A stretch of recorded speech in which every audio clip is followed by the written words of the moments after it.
सारी चीज़ें कर ली है हम लोगों ने, बहुत सी वीडियोस देख ली, सारी चीज़ें ही देख लिया हम लोगों ने, न्यूमेरिकल से लेकर थ्योरी तक, सैम्पल पेपर, मॉक टेस्ट भी आपने बना लिए, बिल्कुल सेफ हो, कोई दिक्कत नहीं है।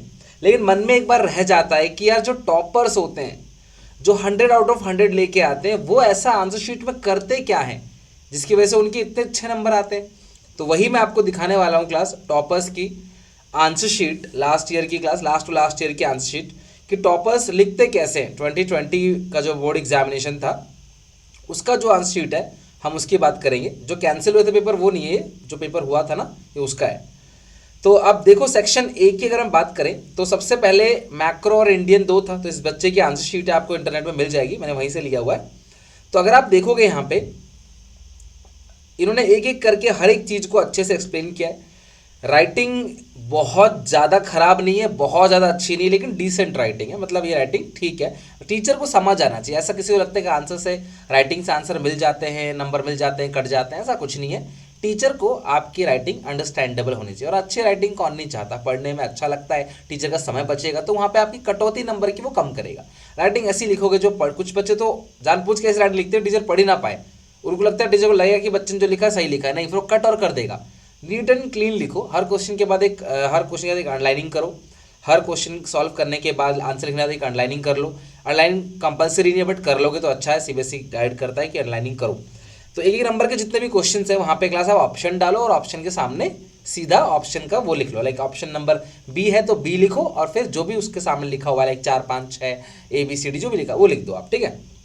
देखो आप क्या क्या चीज़ ध्यान रखना।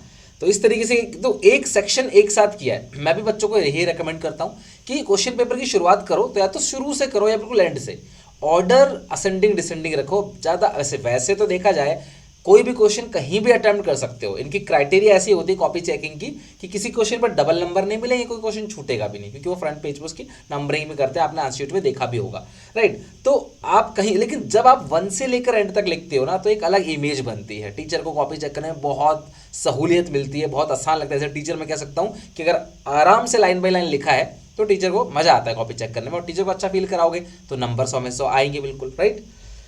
और वह भी कॉपी देख के परेशान हो गया, उसको हर्डल आया, चेक करने में दिक्कत आई, तो देखो नंबर कट सकता है। फिर वो इसको ज़्यादा मेहनत नहीं दिलानी है आपने, टीचर को ज़्यादा मेहनत नहीं करवानी उससे। अच्छा, तो देखो इस तरीके से क्लास एक एक चीज़, एग्रीगेट सप्लाई पूरा लिखा है, फिर ब्रैकेट में AS लिखा है, तो आप शॉर्ट जहाँ लिखोगे वहाँ पे क्लास पूरा ऑप्शन भी लिखना। न्यूमेरिकल में देखो क्लास, न्यूमेरिकल लिखा हुआ है, हर एक गिवन इन्फॉर्मेशन लिखा है, फिर फॉर्मूला लिखा है, फिर पुट किया है। जितने भी न्यूमेरिकल आप बनाओगे फॉर्मूला मस्ट है। आप पहले फॉर्मूला लिखना, पहले गिवन लिखना, फिर फॉर्मूला लिखना, उसे कंप्यूट करके नीचे क्लास लास्ट में आंसर लिखना। आप आंसर के नीचे अंडरलाइनिंग भी कर सकते हो, डबल लाइन भी खींच सकते हो। तो देखो क्लास यहाँ पे ऑप्शन बी लिखा हुआ है, नॉट डिफाइंड भी लगाया हुआ है, इन्फिनिटी, ऑप्शन बी पूरा लिखा है, खाली बी नहीं लिखा, बी के साथ आगे का भी लिखा हुआ है। इस तरीके से क्लास जो 3 3 नंबर के क्वेश्चन है वो आपको लिखना, ज़्यादा बड़े नहीं लिखने। देखो इन्होंने बहुत ज़्यादा बड़े लिखे नहीं है, आपके क्लास लेंथ मैंने आपको बता रखा है जैसा वीडियो के अंदर, आपको ऐसा ही लिखना है।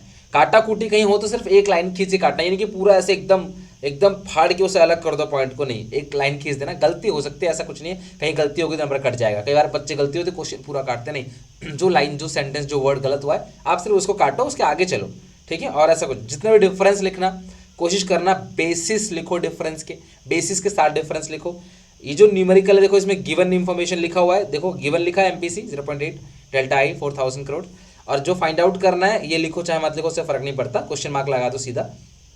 फिर फॉर्मूला कंप्यूट करो, फॉर्मूला कंप्यूट करे क्लास आंसर निकालो। मैंने आपसे कहा था ना के दोनों फॉर्मूला का यूज़ करते हैं। देखो ये डेल्टा आई का, आई वाला क्वेश्चन है, के दोनों फॉर्मूलों का यूज़ किया, लास्ट में लिख दोगे hence change in final income is ₹20,000 crore, ठीक है। तो ये थ्योरी क्वेश्चन ध्यान रखना क्लास। न्यूमेरिकल जो ग्राफ एक्सप्लेन, जहाँ पे जरूरत पड़े वहाँ पे आप डायग्राम बनाना, जहाँ पे क्लास आपको एक चार्ट दे दे उससे अच्छे से एक्सप्लेन करना। क्वेश्चन जिस पैटर्न में पूछा गया है, क्वेश्चन के 3 पार्ट है तो आंसर भी 3 पार्ट में ही लिखना।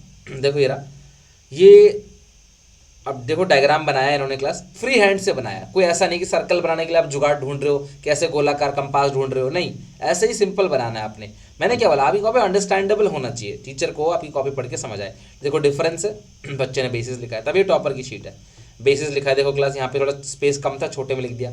इन सब चीज़ों में नंबर नहीं करते, इसमें पूरे नंबर मिलेंगे, ठीक है। एक क्वेश्चन आया था क्लास जहाँ पे एक गैप था, इन्फ्लेशनरी गैप, वो पूछ रहा था, तो वो बच्चे ने बताया है। कैसे कंट्रोल करना है टैक्सेशन से और चेंज इन गवर्नमेंट पॉलिसी से, वो बताया। फिर खत्म करने के बाद सेक्शन बी नए पेज से चालू करना। आप लोग सेक्शन बी नए पेज से सेक्शन ए खत्म करना। कोई क्वेश्चन नहीं आता ब्लैंक छोड़ दो, उसके लिए आगे चलते जाओ। टीचर की मजबूरी है, कई बार अच्छा लगता है सर एक पेज छोड़ के आगे करेंगे तो क्या पता नंबर कट जाए, नहीं, टीचर की मजबूरी है। टीचर को आखिरी पेज तक देखना है, ये जरूरी है। और कोई पेज खाली है तो उसमें अंडरलाइनिंग करना है, उसमें मतलब ऐसे लाइन खींच देना है, टीचर अपने पेन से लाइन खींचेगा। तो टीचर को एंड तक देखना होता है शीट। तो आप ऐसा मत सोचो कि आपकी कॉपी जो है वो छूट जाएगी, वो चेक नहीं हो पाएगी कोई पेज, ऐसा नहीं है। वो एंड तक चेक करेगा, एंड तक देखेगा वो, ठीक है। और मल्टीपल टाइम टोटलिंग भी किया जाता है। ये क्लास एक फिल द ब्लैंक्स का क्वेश्चन है। और I don't know class question क्या है, बट पता नहीं क्यों ये लिखा हुआ है। सिर्फ आपको ऑप्शन लिखना होता है, आपको क्वेश्चन नहीं लिखना होता, ठीक है। इस तरह से क्लास इन्होंने ऑप्शन लिखा हुआ है, सारी चीज़ों का ऑप्शन इन्होंने ऑप्शन करके लिखा है। आप ऑप्शन कुछ मत लिखना, सीधा आंसर 25 बी के सामने वाला नंबर, बस। ऐसा ऑप्शन क्या, बी खुद ही ऑप्शन है, आप उसे लिख के अपना टाइम खराब मत करना। बच्चे ने लिखा है, अच्छी बात है, बट इसको नहीं लिखोगे तो भी चलेगा, ठीक है। ग्राफ वगैरह कहीं था नहीं तो इन्होंने बनाया नहीं। बाकी देखो नॉर्मली सबको एक्सप्लेन किया है, ज़्यादा काटाकोटी नहीं की। राइटिंग शुरू से लेकर अंत तक सेम है। और आपकी क्या होती है हालत, शुरू के 1 पेज 2 पेज अच्छी राइटिंग, फिर तुरंत ही डॉक्टर बन जाते हो, भगा भगा के लिखते हो। तो ऐसा नहीं करो, शुरू से एंड तक अच्छे से लिखो ताकि राइटिंग टीचर को अच्छे से समझ आए। कहीं काटाकुटी होती है तो एक लाइन खींच के काटाकुटी करो, बहुत ज़्यादा कॉपी को खराब करना अच्छी बात नहीं है, ठीक है। तो इस तरीके से क्लास देखो, अगर डाटा जहाँ लिख सकते हो, अगर आपको पता है सही है तो ही लिखो, गलत है तो बेहतर है मत लिखो। गलत डेटा बहुत गलत इंप्रेशन डालेगा। सही डेटा लिखो या तो लिखो ही मत, बट कहीं गलत मत लिखो। बस यही सब है। बहुत ज़्यादा बड़ा पेपर है नहीं, ऑप्शंस बहुत सारे हैं, काफ़ी सारे ऑप्शंस आपके पेपर में इस साल।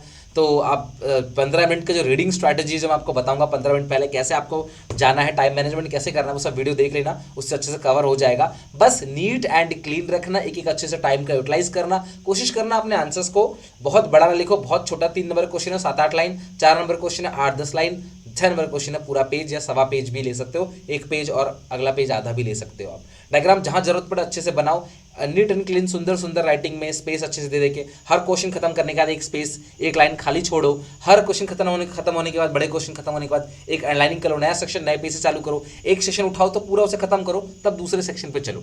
ये सारी बातें, और इन सब बातों से परे एक ही चीज़ है जो तुम्हारा पेपर अच्छा बना सकती है, वो है तुम्हारा कॉन्फिडेंस। तुमने कितना पढ़ा है आई डोंट नो, तुम्हें कितना तुम्हारा target I don't know, but तुम्हारा कॉन्फिडेंस पूरा होना चाहिए। हाँ मैं पूरा पेपर फोड़ के आऊँगा, हाँ मैं पूरे 100 नंबर का करके आऊँगा, 80 नंबर का पूरा अटेम्प्ट करके आऊँगा। भले ही मैंने कैसे पढ़ा मुझे नहीं पता, पर मैं एग्जामिनर को दिखने नहीं दूंगा कहीं मेरी कमी। मैं पूरी मेहनत से, अपने शिद्दत से पेपर करके आऊँगा। डेफिनेटली तुम्हारा पेपर अच्छा जाएगा। मैं प्रे कर रहा हूँ भगवान से आप सबका पेपर अच्छा जाए, and God bless you all the best. अच्छे से मेहनत आपने की, पूरी प्रिपरेशन की, टॉपर शीट भी आपने देख ली। अब मुझे लगता नहीं कहीं कोई दिक्कत है, अभी भी कोई दिक्कत परेशानी है कमेंट में मेंशन करो, चैनल को सब्सक्राइब कर लो। इससे और ज़्यादा मेहनत करेंगे बीएसटी में और अकाउंट्स में, उसमें हमारे पास गैप ज़्यादा है और अच्छे से उसको निपटाएंगे।